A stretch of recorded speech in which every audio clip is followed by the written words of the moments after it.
అందరికీ నమస్కారం. ముందుగా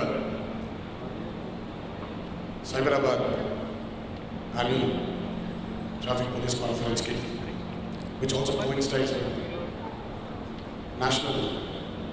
the end of National Road Safety Month. I would like to thank the whole police department of Cyberabad, Shri Sandeep Garu.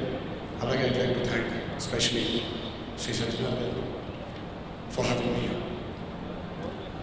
ఈ రోజు నేను ఇక్కడికి ఒక నటుడుగా కాదు, కానీ రోడ్డు ప్రమాదంలో ఒకే కుటుంబంలో ఇద్దరిని కోల్పోయిన ఒక పౌరులుగా వచ్చాను. ముందుగా మా అన్నగారు కీర్తిశేషులు నందమూరి జానకిరామ్ గారు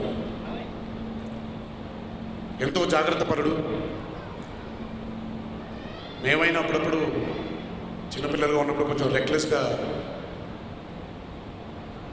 కార్ని కానీ బైక్ని కానీ కొంచెం రెక్లెస్గా నడిపినప్పటికీ మా అన్నగారు ఎంతో జాగ్రత్త పరుడు.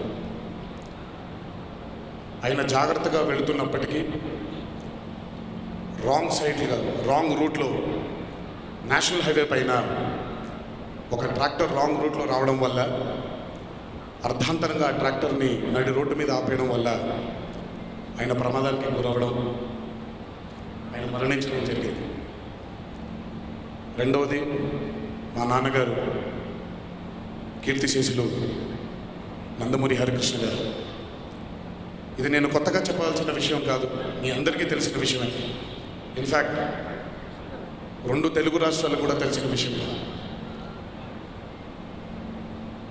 33,000 కిలోమీటర్లు మా తాతగారిని ఉమ్మడి రాష్ట్రంగా ఉన్నటువంటి ఆంధ్రప్రదేశ్ రాష్ట్రం మొత్తం ఆయనకి ఒక్క ప్రమాదం జరగకుండా ఎంతో జాగ్రత్తగా ఆయన్ని 33,000 కిలోమీటర్లు పర్యటించేలా చేసినటువంటి ఎంతో జాగ్రత్తపరుడైన కొడుకు మా నాన్నగారు. కానీ అలాంటి వ్యక్తి కూడా ఎంత జాగ్రత్తగా ఉన్నప్పటికీ రోడ్డు ప్రమాదానికి గురవడం, అర్ధాంతరంగా మమ్మల్ని వదిలేసి వెళ్ళిపోవడం జరిగింది. నేను చెప్పేది ఏమిటంటే, మనం ఎంత జాగ్రత్తగా ఉన్నప్పటికీ ఎన్నో ప్రమాదాలు పొంచి ఉంటాయి. అందుకే ఒక్కసారి ఇంట్లోంచి బయటికి మీ వాహనంలో వచ్చినప్పుడు దయచేసి మీ కుటుంబ సభ్యుల్ని గుర్తు తెచ్చుకోండి. మీ రాక కోసం మీ భార్య కానీ, మీ తల్లిదండ్రులు కానివ్వండి, మీ పిల్లలు కానివ్వండి, మీ మీద ఆధారపడ్డటువంటి ఎంతోమంది మీ కుటుంబ సభ్యులు మీకోసం ఎదురు చూస్తూ ఉంటారు. ఇది కేవలం మనం స్ట్రిక్ట్గా రూల్స్ని ఇంపోజ్ చేయడం వల్ల కానీ, లేదా దీనికి స్ట్రింజెంట్ పనిష్మెంట్స్ ఇవ్వడం వల్ల కానీ మనం మారం. కరోనా లాంటి భయంకరమైనటువంటి వ్యాధికి కూడా వ్యాక్సిన్ ఉంది, కానీ ఇలాంటి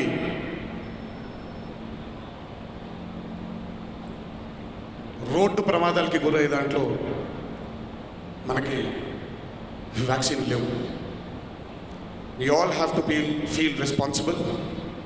ఇది మనం బాధ్యతగా తీసుకొని మనల్ని మనం సన్మార్గంలో తీసుకువెళ్ళాలి. మనల్ని మనం మార్చుకోవాలి. పౌరులందరికీ ఇక్కడి నుంచి నేను విజ్ఞప్తి చేసేది ఒకటే, దయచేసి మిమ్మల్ని మీరు మార్చుకోండి. బాధ్యతారహితంగా ప్రవర్తించకుండా బాధ్యతతో మీ కుటుంబ సభ్యుల కోసం మీరు మారేలా, మీ మార్గాన్ని మార్చుకునేలా తీర్చిదిద్దుకోవాలి మిమ్మల్ని మీరే. ఇంట్లో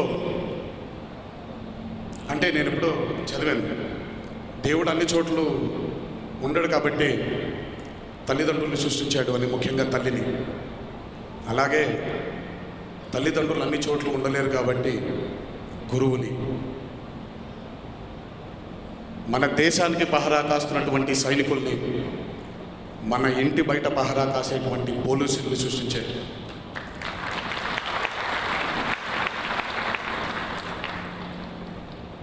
విద్య నేర్పించే గురువు కూడా బహుశా హక్కు లేదేమో, కానీ పోలీసు చేతిలో ఓ లాఠీ పెట్టాడు. ఇది కొట్టడానికి కాదు, ఇది దండించడం కాదు, ఇది మనల్ని సన్మార్గంలో నడపడానికి.